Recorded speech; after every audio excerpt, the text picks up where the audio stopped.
Kisanak mencariku juga. Ya, tetapi katanya Kisanak tidak punya urusan apa-apa denganku. Sekarang saya punya. Saya diminta oleh Kanjeng Tumenggung Adiloyo untuk menghentikan kekejaman panjenengan.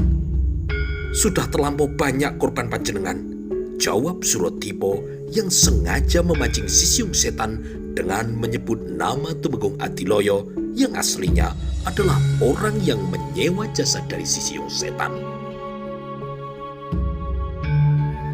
Mendengar penuturan dari Suratipo, tentu saja Sisiung Setan terkejut karena lawannya itu menyebut nama Tumenggung Adiloyo yang telah memerintahnya. Namun, ia kemudian teringat pada seseorang yang mengintip pembicaraannya dengan Tumenggung Adiloyo tadi pagi. Ia pun kemudian melihat pakaian dari Suratipo yang sama persis dengan bayangan yang berkelebat kabur setelah menguping pembicaraannya. Maka kini Sisiung Setan pun tidak terkecoh. Ia kini kembali malah menyeringai.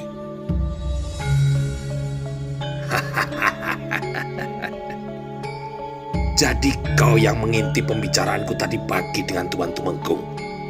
Namun Suratipo kini malah balik menyeringai sambil mensedekapkan kedua tangannya. Barangkali saja. Kalau kau bukan orangnya Sinoto Dirjo yang barusan aku bunuh, maka kau pasti suruhan si pengkhianat Tumenggung Reksoboyo, tebak Sisiung Setan. Tumenggung Reksoboyo, pengkhianat pajang yang telah memihak Sultan Ngawantipuro.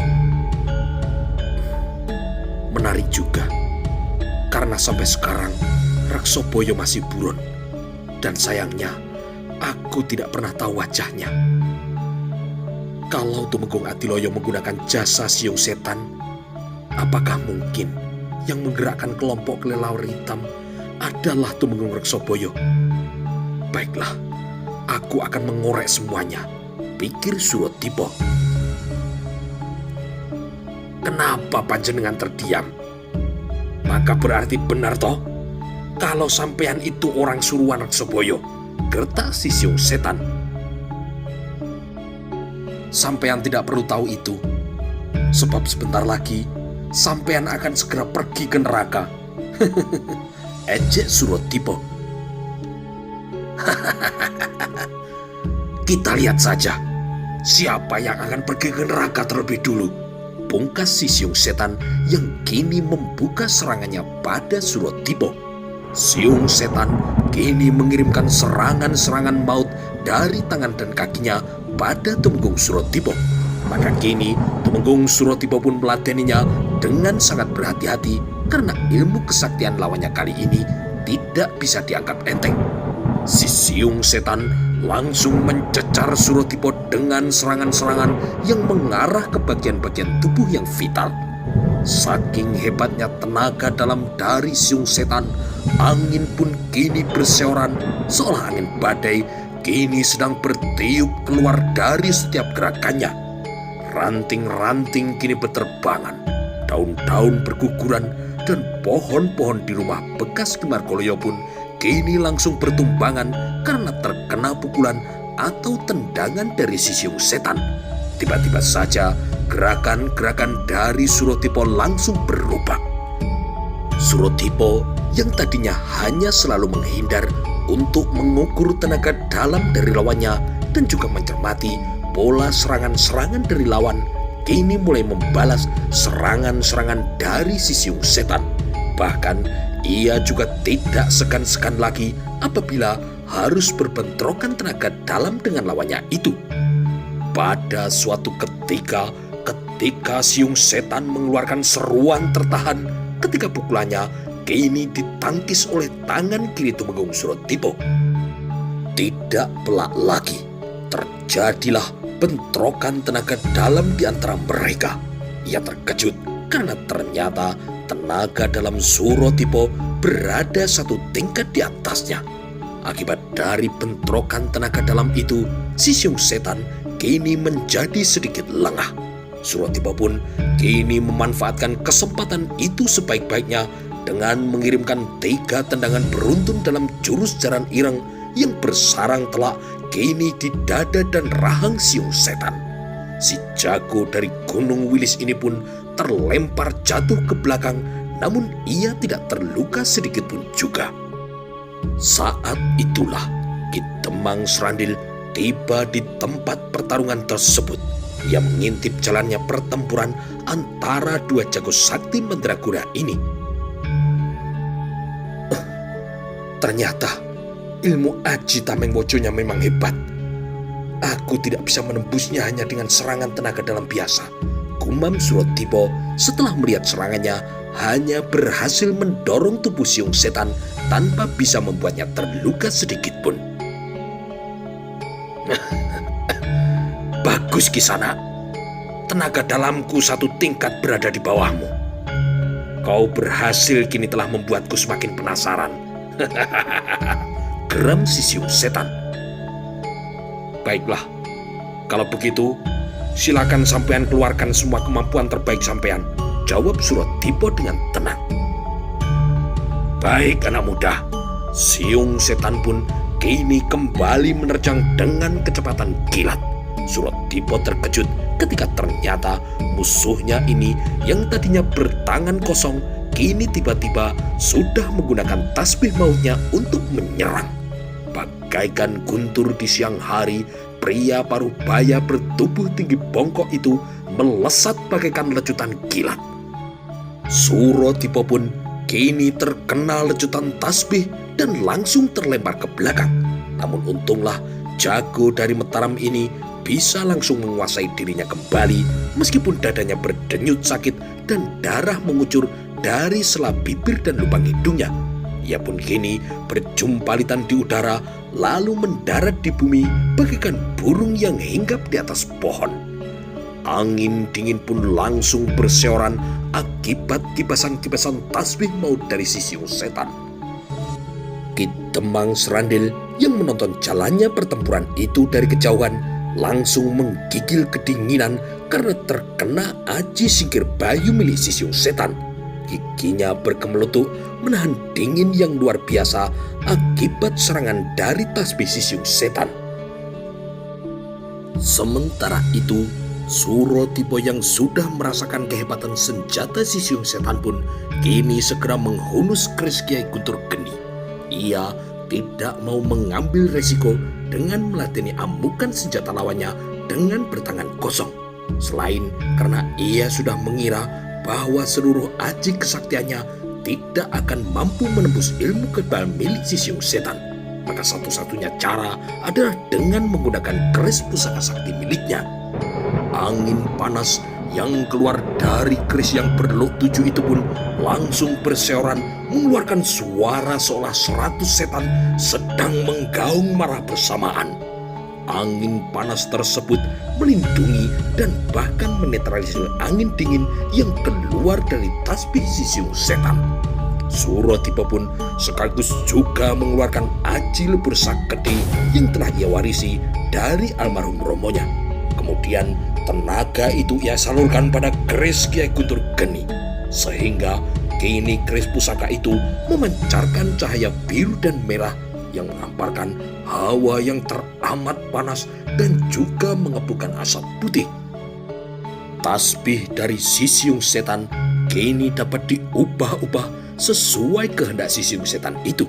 Tasbih itu bisa lemas luas melingkar-lingkar bagai naga yang sakti, kemudian juga bisa keras dan tegang seolah ruyung besi. Serangan-serangan dahsyat yang amat berbahaya itu pun menyerang jalan darah lawannya. Setiap serangannya adalah berarti maut untuk Suratipa. Namun lawannya kali ini adalah Suratipa, sang elang Mataram yang sudah menghadapi berbagai manusia sakti golongan sesat. Si siung setan mulai kelabakan dibuat oleh Suratipa karena sabetan-sabetan maupun tusukan-tusukan dari keris sakti Suratipa kini mulai mencecar si siung setan. Malah pada satu kesempatan Suratipa berhasil menempel ujung senjata lawannya dengan ujung keris miliknya. Keduanya kini tidak dapat bergerak. Mereka masing-masing mengalirkan tenaga dalamnya ke ujung senjata masing-masing, sehingga kini terjadilah duel tenaga dalam yang teramat dahsyat. Kedua manusia sakti yang luar biasa ini sama-sama tangguh. Area sekitar bekas rumah Ki Margoloyo pun kini bergetar-getar bagai digoyang lindu. Tiba-tiba dengan teriakan menggelegar, Suratipa melambung ke udara dan kemudian tubuh si siung setan kini bergetar dengan hebat. Butiran-butiran biji tasbihnya kini bergeletakan di tanah terlepas dari tali pengikatnya. Si siung setan terpapah mundur 5 langkah ke belakang. Darah segar kini menyembur dari luka tusukan dari keris Kiai Guntur Geni di lehernya. Lalu tubuhnya terhuyung roboh ke atas bumi dengan sekucur tubuh yang menghitam akibat tusukan keris dari Suratipa. Melihat lawannya sudah roboh tidak berkutik lagi, Suratipa pun menghela nafas lega. Ia pun kemudian langsung mengatur nafas dan jalan darahnya serta mengalirkan tenaga dalamnya ke jantung yang kini berdenyut sakit akibat terkena letusan dari tasbih mayat siung setan. Ia pun juga mengalirkan aji Raja Songko Langit untuk mendorong balik aliran hawa dingin akibat serangan tasbih itu. Saat itulah Ki Temang Serandil yang baru terbebas dari sergapan hawa dingin tasbih siung setan kemudian muncul dan menghampiri Suratipa lalu memegang pundaknya. "Panjenengan berhasil, Tuan Pendekar," puji Ki Temang sambil tersenyum lebar pada Suratipa. Suratipa mengangguk perlahan. Ia pun lalu menatap mayat si siung setan yang telah tewas secara mengenaskan akibat tertusuk keris mustikanya tepat pada batang lehernya. Sekarang giliran saudagar itu. Kalau benar ia cuma seorang saudagar yang kebetulan lewat, ia pasti akan langsung membayarku setelah tahu kematian siung setan ini. Tetapi kalau ia mempunyai maksud lain, ia pasti akan menghindar untuk membayarku dan bahkan mungkin akan juga menjebakku, pikir Suratipa. "Tuan Pendekar tidak apa-apa?" tanya Ki Temang Serandil. "Saya tidak apa-apa, Ki," jawab Suratipa sambil berdiri. "Baiklah, kalau begitu mari kita kembali ke Sawo Jajar," ajak Ki Temang Serandil. Suratipa hanya mengangguk. Kembali otaknya berputar untuk menyusun rencana selanjutnya. Saudagar itu pasti akan meminta bukti keberhasilan tugasku dengan bukti mayat dari si siung setan. Kalau begitu, biarkan saja mayat si siung setan itu di sini. Kalau dia mau menjebakku, dia pasti akan melakukan sesuatu pada mayat ini. "Tuan Pendekar, apakah tidak kita bawa saja mayat Durjana ini sekalian?" tanya Ki Temang sambil menunjuk pada mayat si siung setan. Suratipa tidak langsung menjawab. Telinga dari Tumenggung Mataram ini kini mendengar suara gemerisik dedaunan dan juga langkah-langkah kaki yang teramat halus dan tidak terdengar oleh orang biasa. Nalurinya berkata bahwa sekarang ada beberapa pasang mata sedang mengawasi mereka dari kejauhan. Pasti itu adalah orang-orang Nyai Hartono, bisik Suratipa dalam hatinya. Tidak perlu Ki Temang, biar nanti para centeng saudagar itu yang membawanya. Biar mereka tidak makan gaji buta, Ki, jawab Suratipa pada Ki Temang. Hari sudah maghrib menjelang malam ketika Suratipa kembali ke kedai tempat makan di mana saudagar Hartono telah menunggunya. Begitu melihat Suratipa masuk ke dalam kedai, pria yang bertubuh tambun yang pakaiannya amat mewah ini pun menghampirinya. Tuhan berhasil membunuhnya?" Suratipa mengangguk. "Kuburkan mayatnya dengan layak. Ia ada di bekas rumah Ki Margoloyo di reruntuhan desa Banyu Urip." Ki Hartono melongo mendengar jawaban dari Suratipa tersebut. "Mengapa mayatnya tidak Tuan bawa kemari?" tanyanya dengan rasa yang penasaran.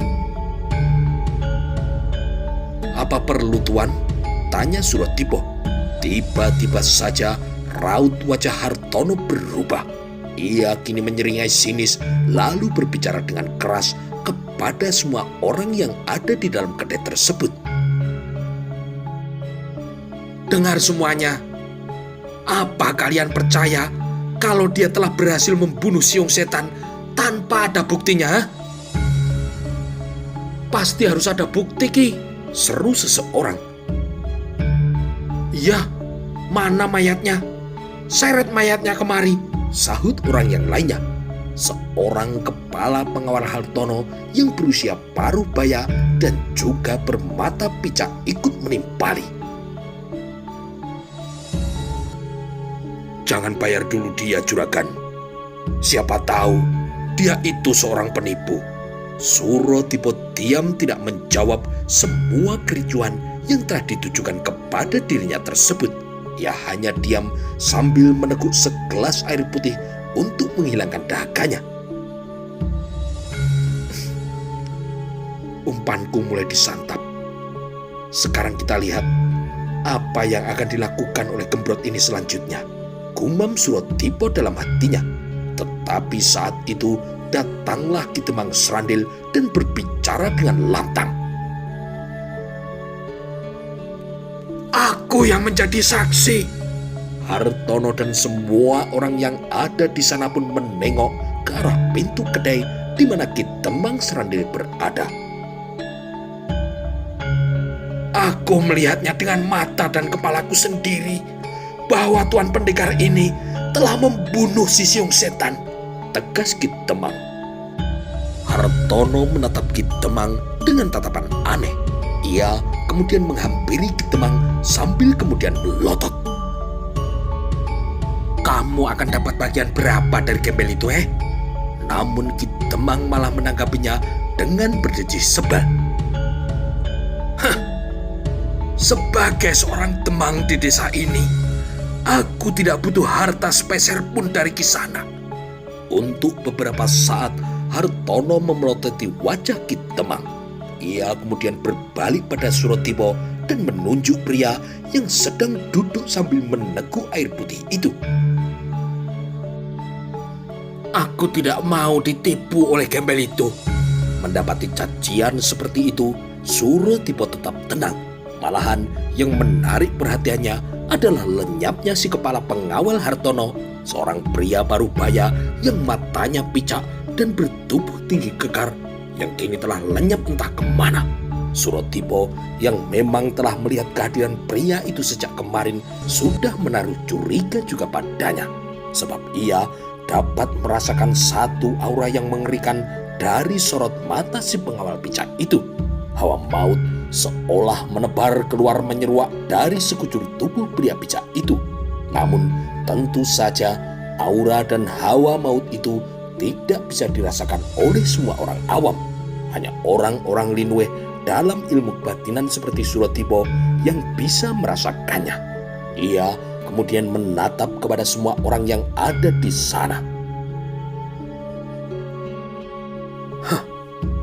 "Semua orang yang ada di sini, kalian akan aku beri 10 keping perunggu untuk setiap orang, bagi orang yang mau membawa mayat siung setan ke hadapanku. Sekarang juga seret bangkai siung setan itu kemari." Ia kemudian kembali memelototi Suratipa lalu memegang pundak Suratipa.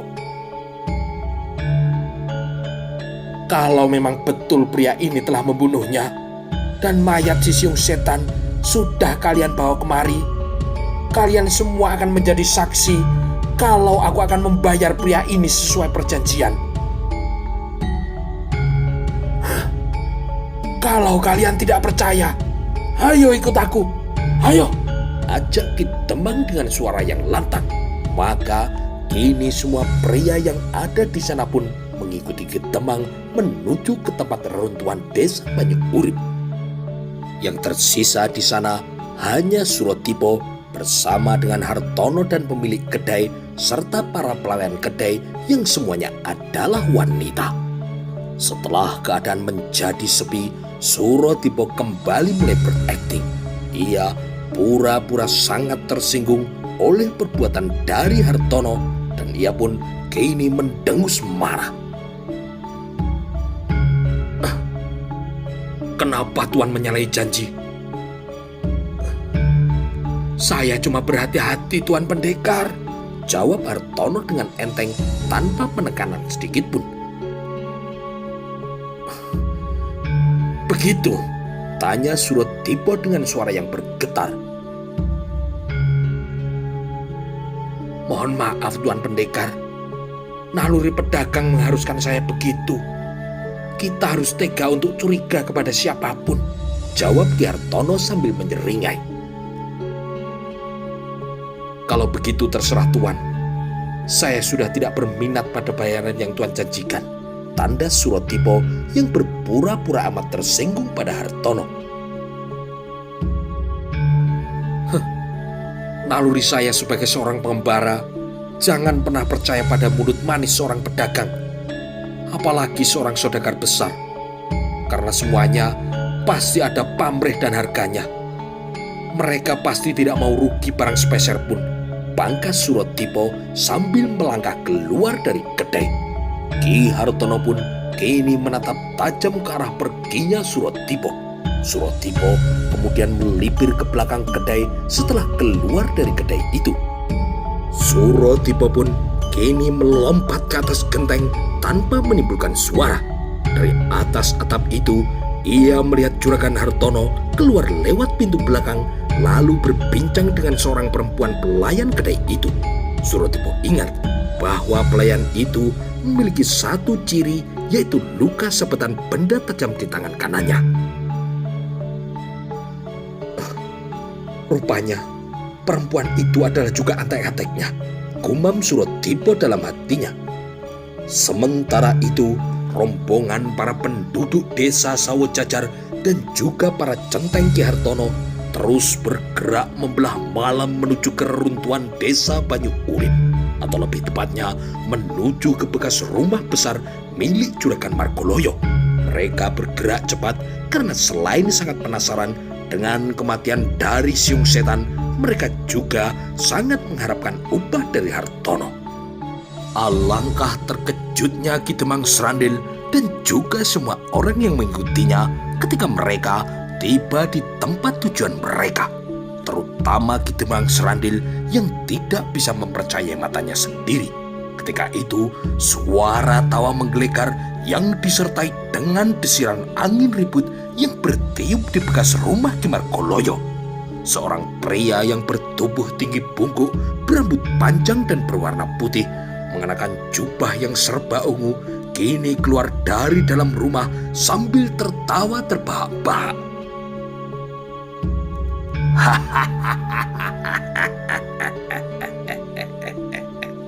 Siung setan tidak akan pernah mati.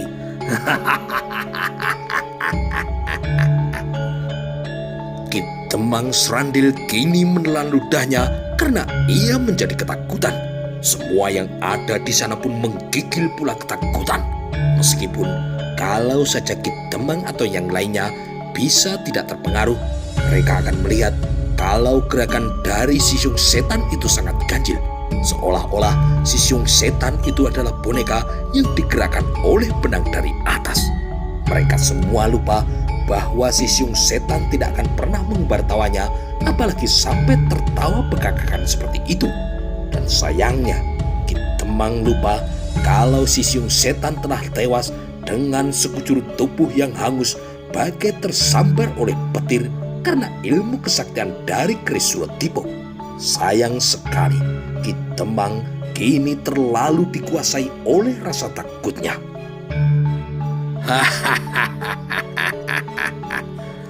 Desa kalian akan hancur Kalau kalian tidak menyerahkan kepala pendekar double itu kepadaku. Lanjut si siung setan sambil tertawa. Semua orang kini berlari berhamburan meninggalkan tempat tersebut dengan lari yang teramat cepat. Hanya Ki Demang yang kini masih terkesima dengan kehadiran dari si siung setan karena ia telah menyaksikan sendiri kematian dari siung setan itu.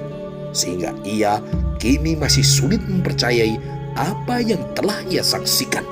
Namun akhirnya otak dan mata dari Ki Demang Serandil kembali bisa bekerja dengan baik meskipun ia masih terkesima dan juga sekujur tubuhnya belum bisa ia gerakkan.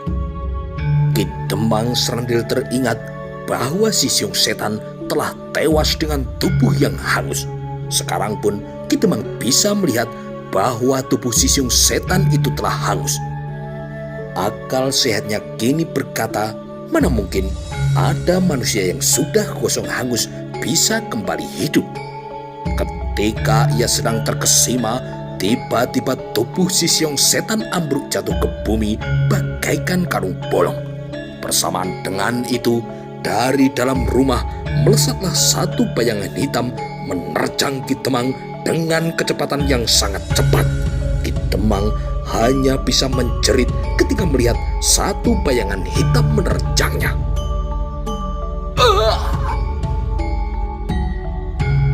Sementara itu, di kedai makan di desa Sawo Jajar, para penduduk yang tadi pergi ke reruntuhan desa Banyu Urip telah kembali dengan berduyun-duyun. Mereka pun kini langsung memasuki kedai itu untuk menemui Ki Hartono. Ternyata siung setan masih hidup, juragan. Kita telah ditipu oleh gembel itu, geram si kepala pengawal Hartono yang bermata picak yang tiba-tiba hadir kembali bersama rombongan itu. Ki Hartono pun langsung mengangkat tangannya untuk menenangkan para warga dan juga para centengnya. Tenang, tenang kalian semua. Apa yang telah kalian lihat di sana? Tidak ada mayat si siung setan di sana, juragan. Yang ada malah si siung setan masih hidup dan mengancam akan menghancurkan desa ini kalau kita tidak menyerahkan pendekar botong itu kepada siung setan, jawab si centeng yang bermata picak. Ketika suasana sedang riuh-riuhnya, tiba-tiba saja datanglah Ki Demang Serandil dengan terseok-seok. Sekujur tubuhnya kini sudah mulai menghitam dan nampak dua lubang sebesar ibu jari di pundak kanan dan dengkul kirinya. Ki Demang kini lalu jatuh tergeletak di atas lantai kedai dengan masih mengerang kesakitan. Sekonyong-konyong ia pun melotot dendam pada si centeng yang bermata picak yang berdiri di sebelah Hartono.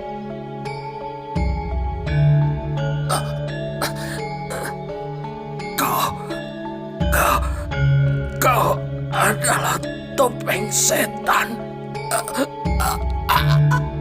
Setelah berkata seperti itu, Ki Demang Serandil pun tewas dengan mata yang masih melotot, seolah ia sedang memelototi si centeng yang bermata picak. Si topeng setan, tanya si centeng picak.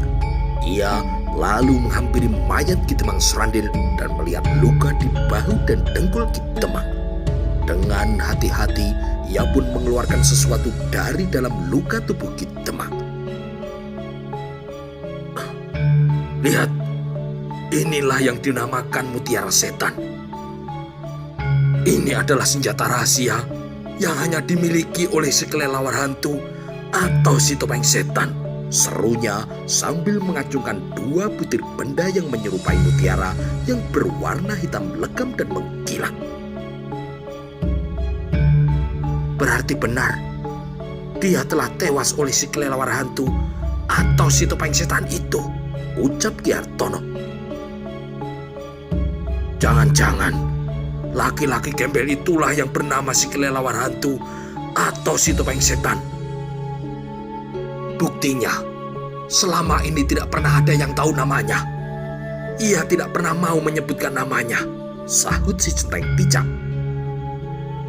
Ya, betul itu, angguk Hartono. Kalau benar si siung setan masih hidup dan Ki Demang telah tewas oleh topeng setan, maka si gembel itu pasti adalah si topeng setan yang menyamar.